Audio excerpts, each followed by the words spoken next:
अस्सलाम वालेकुम, मैं हूं हबीब अकरम और आप देख रहे हैं प्रोग्राम नुक्ता नज़र। मुजीबुर रहमान शामी साहब हमारे साथ मौजूद हैं और आज शामी साहब के साथ हम जिन मौज़ूआत पर गुफ्तगू करेंगे, पहले डाल लेते हैं एक नज़र उन पर।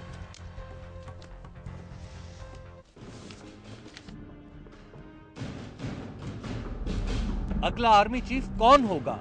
Chairman joint chiefs of staff committee का ओहदा किसे मिलेगा? फैसला कुन घड़ियां मगर हुकूमत खामोश।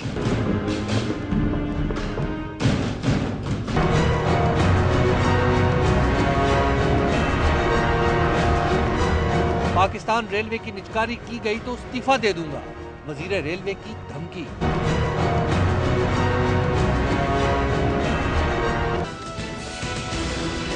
अराकीन असम्बली की हाजिरी का रिकॉर्ड खुफिया करार देकर स्पीकर कौमी असम्बली का इसे आम करने से इनकार।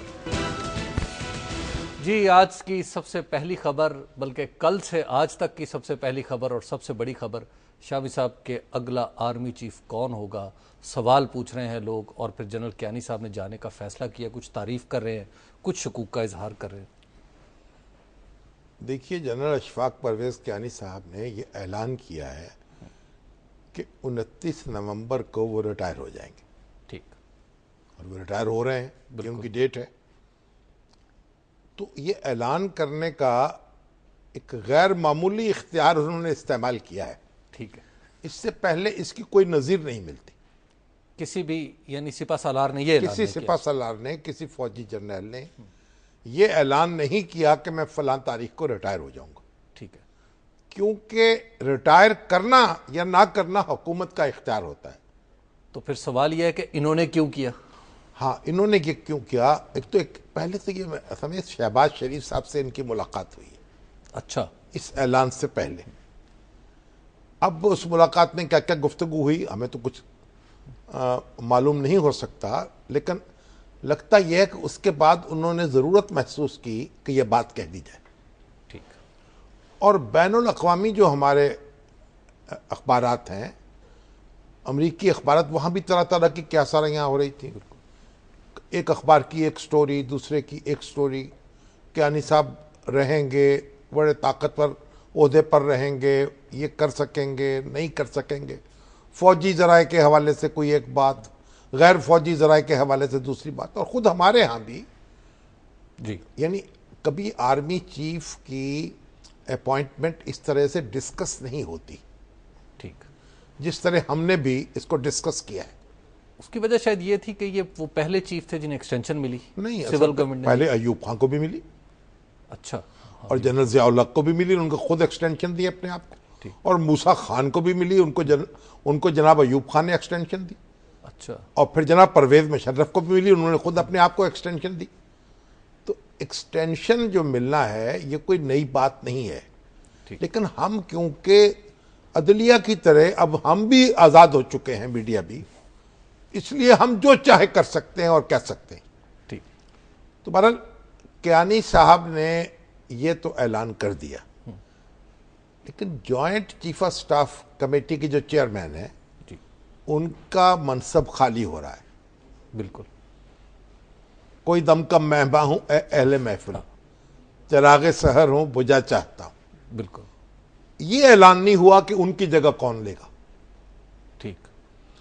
और कहा जा रहा है कि वो एक्टिंग चार्ज कियानी साहब के पास भी आ सकता है अगर ऐलान ना हुआ।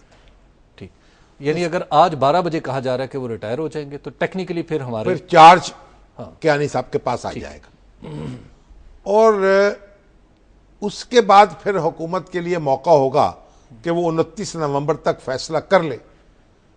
आपको याद होगा कि जनरल परवेज़ मुशर्रफ जो हैं वो भी कारगिल के बाद उनको एक्टिंग चार्ज दे दिया गया था, chairman joint chief of staff committee का। ठीक। उनको तो ये शुबा हो गया था कि उनके टेनोर के दौरान हुकूमत उनको चेयरमैन बना देगी। ठीक है। तो फिर उस शुबे का अजाला करने के लिए उनको चार्ज दिया गया। दोनों चार्ज उनके पास थे। बिल्कुल। और ये जो समझा जा रहा था कि रोटेशन में नेवी वालों को, एयरफोर्स वालों को और फौज वालों को ये मनसब मिलेगा, उसकी नफी कर दी गई। ठीक। पर देखिए एक बात, कियानी साहब जो है ना, वो एक गैर मामूली शख्स है। अच्छा। और उनका जो कैरियर भी एक गैर मामूली कैरियर है। ठीक है। एक खामोश आदमी, यानी वो ज्यादा गुफ्तगू पे यकीन नहीं रखते, काम से काम रखते हैं। ठीक। और जनरल अशफाक परवेज कियानी साहब की खिदमात से इस्तीफा करना किसी न किसी रंग में इस वक्त मेरा ख्याल है कि कौम के लिए बेहतर होगा। अच्छा, यानी जो एनएसए नेशनल सिक्योरिटी एडवाइजर की बात चल रही है कुछ इस तरह। मुझे नहीं मालूम कि क्या होगा। देखिए जो जिसमें उनका वकार भी बरकरार रहे, क्योंकि अभी तो ये कहा गया कि वो joint chief of staff committee के चेयरमैन बन सकते। ठीक। ये भी कहा गया वो नेशनल सिक्योरिटी एडवाइजर बन सकते हैं। ये भी कहा गया वो अमेरिका के सफीर बन सकते हैं, अमेरिका में सफीर बन सकते हैं। अब क्योंकि अमेरिका में सफारत का मनसब भी खाली है। ठीक। और सिक्योरिटी एडवाइजर अगरचे बन चुके हैं हमारे सरताज अजीज साहब, लेकिन उनके पास वजारत खारजा भी है। तो ये एक उसको समझ लें आप, डुअल चार्ज है उनके पास। ठीक। तो कोई मनसब भी खाली हो सकता है। और joint chief of staff committee वो भी खाली मनसब हो रहा है। हाँ। तो एक्टिंग चार्ज अगर उनके पास आता है, अगर तो उनकी जगह कोई सीनियर मोस्ट जो जर्नल है मुकर्रर कर दिया जाता है, या समझा जाता है कि एयरफोर्स के पास जाना चाहिए मनसब, या नेवी के पास जाना चाहिए, क्योंकि ये देखिए जो इस तरह के मामला में कुछ ज्यादा स्पेकुलेट नहीं करना चाहता, ठीक ना उस पर तबसरा करने की जरूरत है। लेकिन शाम साहब, जब ये 29 तारीख को अपनी रिटायरमेंट के बारे में कह रहे हैं, तो फिर वो जो ऑप्शन है कि chairman joint chief of staff committee, वो तो रूल आउट नहीं हुआ कि एक्सटेंशन उनकी नहीं होगी इस मनसब पर, COAS के तौर हाँ पे। जी। ठीक है। इसका ये मतलब नहीं है कि उनकी कोई कुट्टी हो जाएगी हुकूमत से। हाँ। ठीक है ना, वो उनको कोई रोल मिल सकता है और वो रोल उसको अदा कर सकते हैं। ठीक। देखिए अगर आप उनके नजर डालें, बड़ी दिलचस्प बात मैं आपको बताऊं, ये इस पे लोगों की तवज्जो गई नहीं है। कियानी साहब जो हैं वो मोहतरमा बेनजीर भुट्टो के डिप्टी मिलिट्री सेक्रेटरी थे। ठीक। उनके पहले टेन्योर में जब वजीर आजम बनी वो, उसके बाद जब उनकी हुकूमत डिसमिस हुई तो फिर वो गुलाम मुस्तफ़ा जतोई के डिप्टी मिलिट्री सेक्रेटरी रहे। अच्छा। तो 3 महीने तक उन्होंने ये फराइज अदा किया। ठीक। फिर उसके बाद जब नवाज शरीफ साहब वजीर आजम बने, कब बने? 1993 में, 1990 में। तो जब नवाज शरीफ साहब वजीर आजम बने, 1 महीने तक कियानी साहब ने उनके साथ भी काम किया। अच्छा। कर्नल अशफाक परवेज कियानी नवाज शरीफ साहब के भी 1 माह तक डिप्टी मिलिट्री सेक्रेटरी रहे। वाह। ठीक। बिल्कुल। उसके बाद वहां उन्होंने कोई और तकर्रुर की जरूरत महसूस की। तो मैंने जो सुनी बात है उस वक्त, क्योंकि नवाज शरीफ साहब जो है ना, उनका एक लोगों को डील करने का अपना एक अंदाज है। ठीक। वो लोगों को एनॉय नहीं करते, उनको इंसल्ट नहीं करते, और जो लोग उनके कुर्बत में रहते हैं उनकी बहुत इज्जत भी करते हैं। ठीक। तो उन्होंने कर्नल अशफाक परवेज कियानी साहब के सामने 3 चॉइसेस रखे। शाम साहब, एक ब्रेक ले लेते हैं। ब्रेक के बाद इस दिलचस्प गुफ्तगू को हम जारी रखेंगे। आप देखते रहिए नुक्ता नज़र।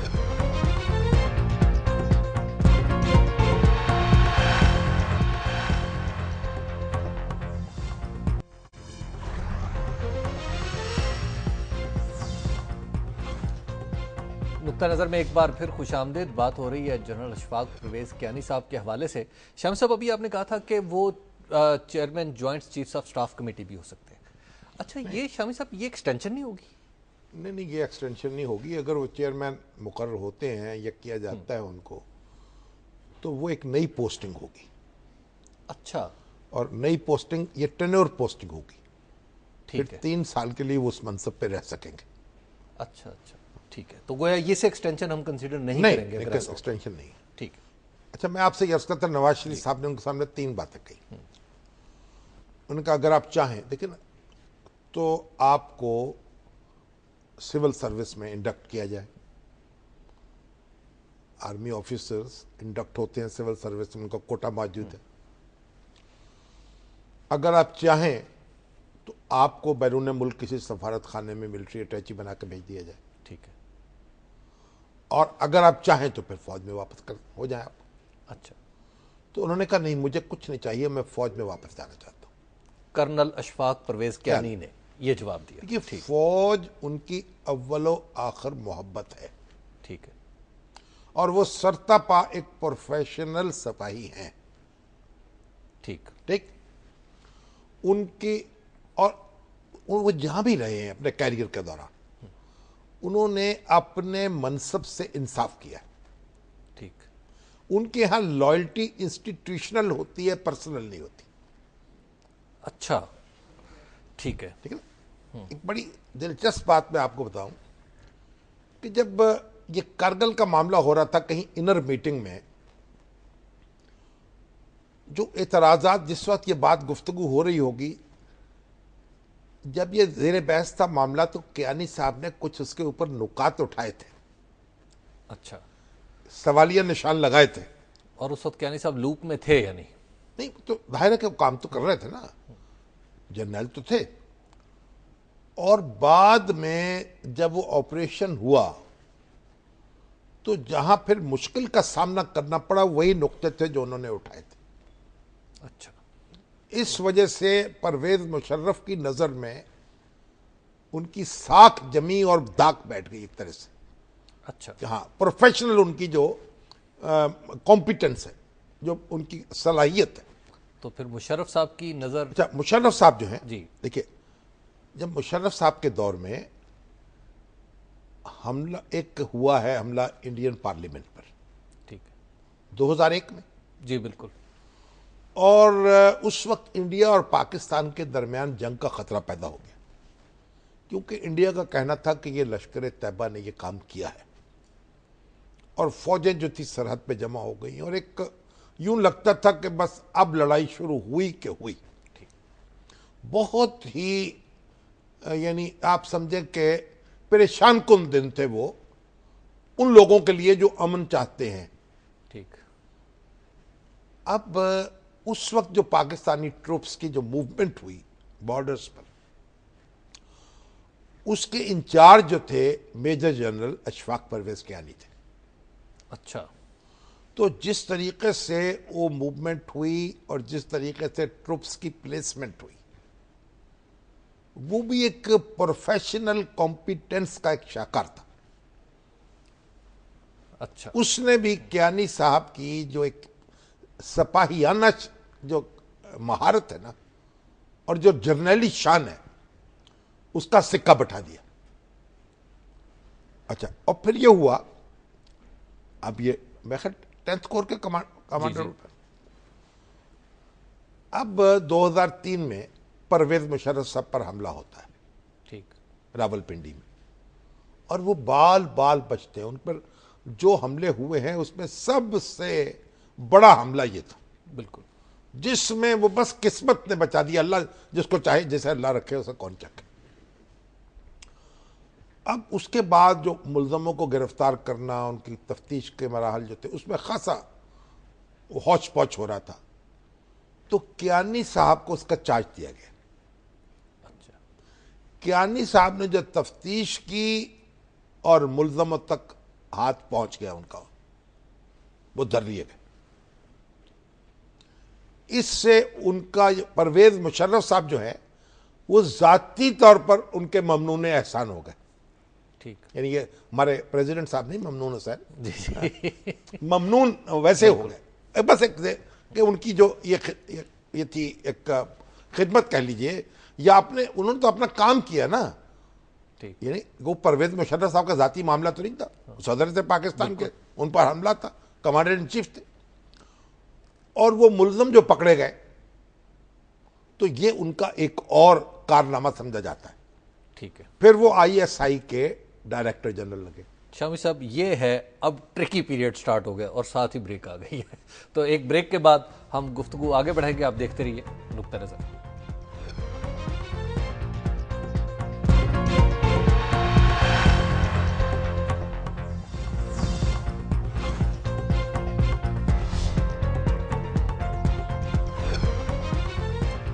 नुक्ता नज़र में एक बार फिर खुशामदीद। बात कर रहे हैं जनरल अशफाक परवेज कियानी साहब के हवाले से, और शामी साहब बता रहे थे कि किस तरह जनरल मुशर्रफ ने उन्हें DG ISI मुकर्रर किया। और शामी साहब फिर यहाँ से सियासत में देखिए, DG ISI जो है जी, जो मुकर्रर होता है, उसकी बाकी अपने कोलीग से कुछ ज़्यादा बनती नहीं है। अच्छा। क्योंकि ये नेचर ऑफ जॉब ही ऐसी है, हर एक पे नजर रखनी पड़ती है। ठीक है। यानी हर बंदा जासूसी से डरता रहता है। नहीं, मैं ये नहीं कहता, असल में आप जरा इतने क्रूड ना हुआ करें। ठीक है। तो वो हमारे जनरल ज़ियाउद्दीन भट्ट साहब जो है, ख्वाजा ज़ियाउद्दीन, जी जी।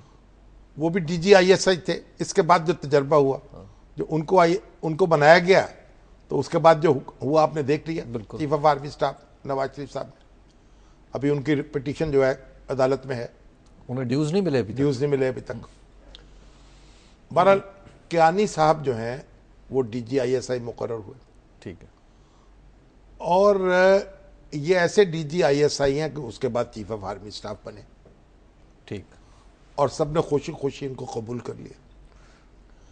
अब इनका जो दौर है उसमें आप देखें, एक तो जनाब चीफ जस्टिस साहब हमारे जो हैं इफ्तिखार चौधरी, उनके खिलाफ रेफरेंस हुआ, बिल्कुल। उनसे एक शोहरा आफाक मुलाकात हुई परवेज मुशर्रफ साहब की, बिल्कुल। जबकि इंटेलिजेंस एजेंसीज के चीफ्स जो हैं वो भी वहाँ मौजूद थे। तो कियानी साहब जो हैं उन्होंने इफ्तिखार चौधरी साहब से कोई बात नहीं की, अच्छा, और वो खामोश बैठे रहे। ठीक है। अकबर इलाहाबादी का एक शेर है कि दुनिया में हूं, दुनिया का तलबगार नहीं हूं, बाजार से गुजरा हूं, खरीदार नहीं हूं। तो बाजार में तो थे, लेकिन खरीदारी कोई उसका शौक जाहिर नहीं किया, चुप रहे, खामोश। और दूसरी बात मैं आपको यह बताऊं कि जब एफिडेविट दाखिल कराए सुप्रीम कोर्ट में जी। हमारे एजेंसीज के सरबराहों ने, तो जनरल कियानी ने कोई एफिडेविट दाखिल करने से इनकार किया, उनका एफिडेविट नहीं था। गोया उन्होंने अपने आप को डिस्टेंस कर लिया उस इकदाम से। ठीक। और हमारे मियां अमर महमूद साहब बताते हैं, काजी हुसैन अहमद साहब जी। जब उस जमाने में मिले, एक मीटिंग में गए और कोई बात उन्होंने की, तो उन्होंने जरा हाथ का बड़ा मजबूती से दबाया जरा, अच्छा। कियानी साहब ने। अब उस दबाने का जो मफहूम उन्होंने निकाला, वो आप उनसे पूछ लीजिएगा, ठीक है। जब उनके पास जाएंगे तो। ठीक है। और तो बहरहाल जी। तो कियानी साहब जो हैं, फिर NRO बेनजीर भुट्टो से जब मामला हुआ, तो फिर कियानी साहब DGISI थे। और शामी साहब कहते हैं ये तो शेयर मियर पॉलिटिक्स थी ना। नहीं तो ISI का जो चीफ होता है ना, हाँ। वो तो फिर जब फौजी हुकूमत हो या चीफ ऑफ आर्मी स्टाफ हुकूमत में बैठा हो, तो उसकी जिम्मेदारियां बढ़ जाती। ठीक। तो बहरहाल ये जो पैवंदकारी थी, उससे फिर मुल्क में जमहूरियत जो है वो तो आगे बढ़ी ना। बाकी तो जो जो नुक्ते निकालने उससे, ठीक जो बेनजीर भुट्टो का और परवेज मुशर्रफ साहब का पैक्ट हुआ, उससे फिर एक रास्ता खुला। बिल्कुल। उसी के नतीजे में नवाज शरीफ साहब आए, ठीक। फिर इंतखाबात हुए, और इंतखाबात में अब चीफ ऑफ आर्मी स्टाफ मुकर्रर हो गए बिल्कुल। कियानी साहब। तो इंतखाबात में उन्होंने ऐलान कर दिया कि फौजी अफसर जो हैं वो इसमें शरीक नहीं होंगे, ड्यूटीज नहीं देंगे, और हर जगह मैसेज चला गया कि गैर जानबदाराना और मुनसफाना इंतखाबात हों। ठीक। तो जनरल जो थे हमारे परवेज मुशर्रफ, अब उनको कुछ खुशी नहीं हुई अपने इस फैसले पर जो उन्होंने तकर्रुर का किया था। अच्छा। एक वो कियानी साहब ने अपना एक रख रखाव और अपना एक वकार जो है उसको बरकरार रखा। ठीक है। और फिर जो आपको पता है जिस तरह कुछ के बाद के वाकयात हैं, जमहूरियत जो है जिस तरह बहाल हुई इस मुल्क में, परवेज मुशर्रफ साहब रुखसत हुए, और फिर परवेज मुशर्रफ साहब को रोका गया कि वो यहाँ वापस ना आए, उसके बावजूद आ गए। ठीक है। फिर अदलिया आपको पता जिस तरीके से बहाल हुई, वो सारे वाकयात आपके सामने हैं। बहुत कुछ चहमगोइयाँ होती रहीं, बहुत कुछ कही जाती रही बातें, लेकिन जमहूरियत की गाड़ी जो है वो पटरी पर चलती रही, और कियानी साहब जो हैं वो उसको एक सहारा दिए खड़े रहे। जनरल मुशर्रफ से आजकल वैसे कैसे ताल्लुकात होंगे आप आपके? जैसे होने चाहिए वो, आपको तो मालूम है, जब उनसे पूछा गया कि कियानी साहब के बारे में आप क्या कहेंगे, उनका नो कमेंट्स। और अगर इधर से पूछा जाए ये तो आप पूछेंगे तो बात में जब रिटायर होंगे तो फिर पूछेंगे जी। अच्छा, कियानी साहब जो हैं उन्होंने जो सवात का ऑपरेशन किया है वो भी एक उनका बड़ा कारनामा है। जिस तरीके से वहाँ इंतहा पसंदों का सफाया हुआ है, और कब्जा वापस बहाल हुआ है हुकूमत पाकिस्तान का, वो भी एक बहल पाकिस्तान की तारीख में याद रखा जाएगा जी। किस तरह लोग जो थे उससे डिस्टेंस किए हुए थे आम आदमी, और फिर तरह फौज के और अवाम के दरमियान एतमाद बहाल किया। ठीक। और जिस तरीके से कियानी साहब कदम ब कदम आगे चले हैं, और जब भी उनसे मुलाकात हुई है उनमें उनकी जो सलाहियत है चीज़ों को एनालाइज करने की, उनको तज्जिया करने की, मुझे उसने मुतासर किया है। अच्छा। हाँ, और हमारे अखबार नवीसों में, मीडिया वालों में बहुत लोग ऐसे हैं जो उनकी सलाहियत का एतराफ़ करते हैं। तो शामी साहब, इन्होंने एक ओबामा को प्लान भी तो दिया था अफगानिस्तान वाला। देखिए वो जो उन्होंने कहा था उसमें वो लेटर लिखा है, या एक पूरा लिख के दिया उन्होंने, नेटो को दिया। बिल्कुल। और उसी तरीके से फिर नेटो को और अमेरिका को सोचना पड़ा है। और कियानी साहब जो हैं उन्होंने एक बड़े मुश्किल वक्त में एक बड़ी एहतियात के साथ, बड़ी कुव्वत के साथ, बड़ी सलाहियत के साथ पाकिस्तान की खिदमत की है। ठीक।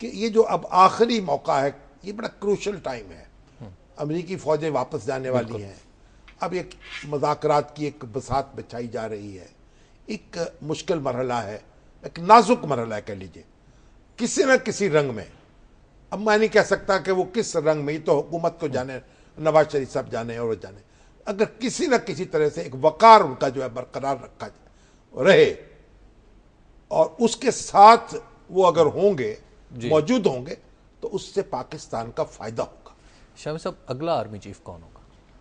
भाई कोई भी हो जाएगा।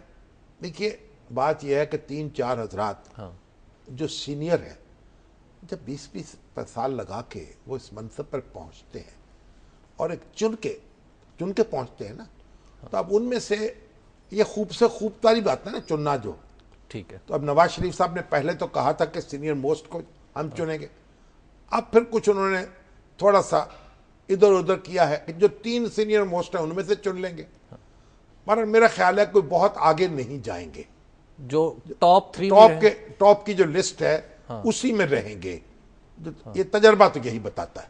तो कब तक ये ऐलान हो जाएगा? कि देखिए मैं कोई ISPR का जर्नल तो हूं नहीं, आप उनसे पूछ लीजिए, हमारे क्या नाम है जनरल आसिम बाजवा साहब से, वो बता देंगे आपको जो बताना होगा। जब उन्होंने जब बयान जारी हो गया है, गैर मामूली बात हो गई है, तो कोई और बात भी कर दें। शाम साहब, इस वक्त तो लाहौर इस्लामाबाद में या हुकूमत बताए, मतलब देखिए मुकर्रर तो नहीं करना उन्होंने ISPR ने, हुकूमत ने करना है। और हुकूमत अगर चाहे तो जल्दी फैसला कर सकती है। आसिफ नवाज साहब जो हैं उनको भी तो असलम बेग साहब की रिटायरमेंट से पहले ही मुकर्रर कर दिया गया। तो अब भी अगर ये ठहराव आ जाएगा और स्पेकुलेशंस खत्म हो जाएंगी, तो अगर फैसला जल्द कर दिया जाए तो क्या मजाक है इसमें। इस वक्त तो कह रहे हैं लाहौर, इस्लामाबाद, कराची में हर शख्स के पास एक नाम है और एक तारीख है। हाँ नहीं वो उनको आप उनके हाल पे छोड़ दीजिए। अच्छा, हाँ, हम अपने काम से चले फिर हम ब्रेक ले लेते हैं। एक वक्त आ गया ब्रेक का। ब्रेक के बाद दूसरे मौजूआत पर बात होगी और आज आपके सवालात फिर हम नहीं ले सकेंगे, इसके लिए पेश की माजरत और देखते रहिए नुक्ता नज़र।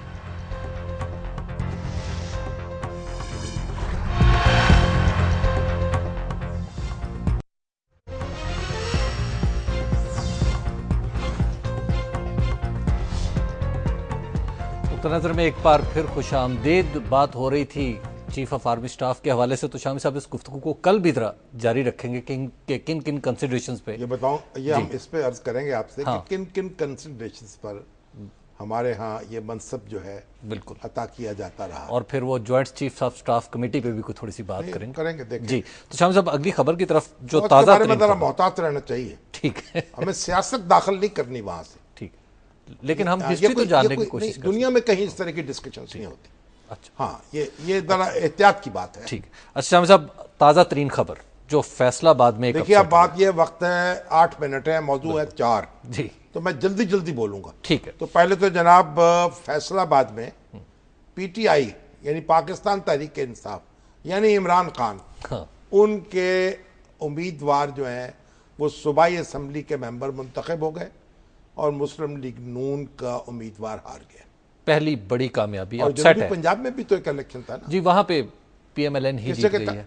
PM वो डेरा गाजी खान में था। डेरा गाजी खान जी, वहां खातून जीत गई मुस्लिम लीग नून की। बिल्कुल। लेकिन ये फैसलाबाद की नशिस्त की बड़ी अहमियत है। बिल्कुल। फैसलाबाद मुस्लिम लीग नून का गढ़ समझा जाता है, और लोड शेडिंग से जो अफेक्ट हुआ है कि इंडस्ट्रियल बहुत बड़ा एक आप समझिए शहर है हमारा, मैनचेस्टर कहते हैं इसको पाकिस्तान का एक जमाने में। और एन ब्लॉक क्या था इनकी तरफ, और ये जो एक बगावत है एक किस्म की, और मुस्लिम लीग नून को इसकी खबर लेनी चाहिए।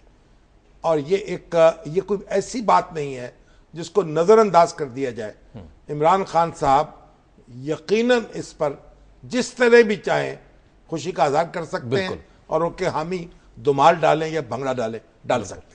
अच्छा शामी साहब, पीटीआई के हवाले से जरा कराची में जो डेवलपमेंट हुई है अब वो बड़ी दिलचस्प है कि 84,000 वोटों में से 77,000 वोट जाली। कौमी असम्बली के जो हल्का है 256 है ना जी, उसमें नादरा के पास गया था उसको रिकॉर्ड्स का चेकिंग के लिए। यहाँ जीते हैं एमक्यूएम के इकबाल मोहम्मद अली साहब, और पीटीआई के जो साहब थे जुबैर खान दूसरे नंबर पर, जी दूसरे नंबर, उन्होंने उजरदारी दाखिल की थी। और ये पोलिंग स्टेशन जो थे, बाद इनका नतीजा गया नादरा के पास कि इसको जरा वोटों को चेक कर लीजिए। अब नादरा ने जो चेकिंग की है उसमें 84,448 वोट जो डाले गए थे उसमें से सिर्फ 6,806 वोटों की तस्दीक हो सकी।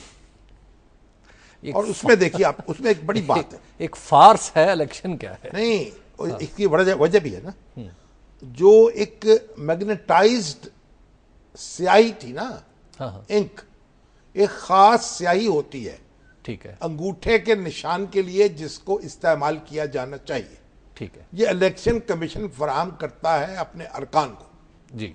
वो स्याही इस्तेमाल नहीं की गई, अच्छा, उसकी वजह से हजारों वोट जो हैं उनमें अंगूठे की तस्दीक नहीं हो पाई। ठीक, ये समझे आप? अच्छा, हाँ, यानी अगर वो रोशनाई होती, हाँ जी, फिर आप पता लगता कि कितने वोट इसमें हकीकी तौर पर जाली हैं, हाँ, और कितने हकीकी तौर पर असली। ये शनाख्त जो नहीं हो पाए, इनकी तस्दीक नहीं हो सकी, वो इस वजह से नहीं हो सकी। अच्छा शाम साहब, जो 5,000 रिपीट वोटर्स भी तो हाँ, वो रिपीट वोटर्स भी हैं, हाँ, जो आउट ऑफ कॉन्स्टिट्यूएंसी आए वो भी हैं, हाँ, और जिन्होंने वो वोट डाले हैं उनकी निशानदेही भी हो गई है। बिल्कुल, उनकी मुश्किल कसी जा सकती हैं, उन पर मुकदमे चलाए जा सकते हैं, उनको सजा दी जा सकती है। ठीक है। तो ये एक पूरा जो हमारा इलेक्टोरल सिस्टम है, निज़ाम है इलेक्शन का, इसकी एक बड़ी एक ऐसी तस्वीर है जिस पर किसी तौर भी हम इत्मीनान का इज़हार नहीं कर सकते। ठीक बात। और ताहिरुल कादरी साहब अगर चाहें तो इस पर 2-4 धुआंधार जलसे भी कर सकते हैं। ठीक है। तो ये हम सब के लिए एक मुकाम है, शर्म है कि एक जत्थे जो हैं वो काबिज हो चुके हैं हमारे इलाकों में, हमारे हलकों में, और वो चंद लोग होते हैं, चंद हजार लोग जो हैं वो लाखों अफराद की गर्दन पर सवार होके ये नताइज इस तरह के पास बंदूक होती है साहब। मगर अब ये देखिए, इसके अंदर नताइज जो हैं उनकी तरतीब और उनके तज्जिए में उलझन है, ठीक है, कि किसके कितने वोट गलत थे। लेकिन आप देखिए ना, इलेक्शन के अमले ने अपने फराइज पूरे किए हैं, और फिर जो जाली जिन्होंने डाले हैं एक एक दूसरी कॉन्स्टिट्यूंसी से आके एक एक 2-2, 3-3, 4-4, 5-5 वोट एक अंगूठे ने डाले हैं, तो उस अंगूठे को भी पकड़ना चाहिए। तो इलेक्टोरल प्रोसेस पे पूरा क्वेश्चन मार्क नहीं, क्वेश्चन मार्क आगे है, लेकिन अब ये आगे चले, अब क्योंकि तो वक्त तो है नहीं। शामी साहब आगे चले, और आगे है पाकिस्तान रेलवेज। पाकिस्तान रेलवेज आपने तो बड़ी सुर्खी जमा दी कि उन्होंने धमकी दे दी है। हाँ, उन्होंने ऐसी धमकी नहीं दी कोई। अच्छा, उन्होंने ये कहा, आज ख्वाजा साद रफीक साहब ने, बड़े मीडिया पर्सन जो सीनियर लोग थे, उनसे मुलाकात की और बताया किस तरीके से रेलवे में उन्होंने एक टर्न अराउंड कर दिया। रेलवे जो है अब अपने नुकसान को कम कर रहा है। ठीक, 33 अरब का नुकसान था जो अंदाजा लगाया गया था। ठीक है, और इसमें बहुत कमी वाक़ई हो जाएगी। और अभी भी आमदन में बेतहाशा इजाफा हो चुका है रेलवे की, टिकट अगरचे कम किए गए हैं। ठीक, तो रेलवे के कई मसाइल हैं। उन्होंने कहा निजकारी अगर होगी रेलवे की तो मैं फिर वजारत छोड़ दूंगा, और वजारत छोड़ने का यह मतलब नहीं कि और वजारत ले लूंगा, बल्कि काबीना छोड़ दूंगा और घर बैठ जाऊंगा, क्योंकि ये मेरे ऊपर अदम एतमाद होगा। अच्छा, क्योंकि अगर हम प्रॉफिट में ले आए, रेलवे को खसारे से निकाल लें, तो फिर निजकारी की जरूरत नहीं रहती। लेकिन शाम साहब ये थोड़ी सी इमोशनल बात नहीं, इमोशनल बात दुनिया नहीं में है, उनका जरूरत ऐसा। ही नहीं, हम काम कर रहे हैं। और उन्होंने इसहाक डार साहब से कहते मैंने ये बात की है, अगर रेलवे जो है वो दुरुस्त हो रही है, रिवाइव हो रही है, और उसके मुसाफिरों का और उसकी जो गुड्स ट्रेनें चल पड़ती हैं और ये मामला दुरुस्त हो जाता है, तो फिर किसने, हकीम ने कहा है कि हमने इसे निचकारी करनी।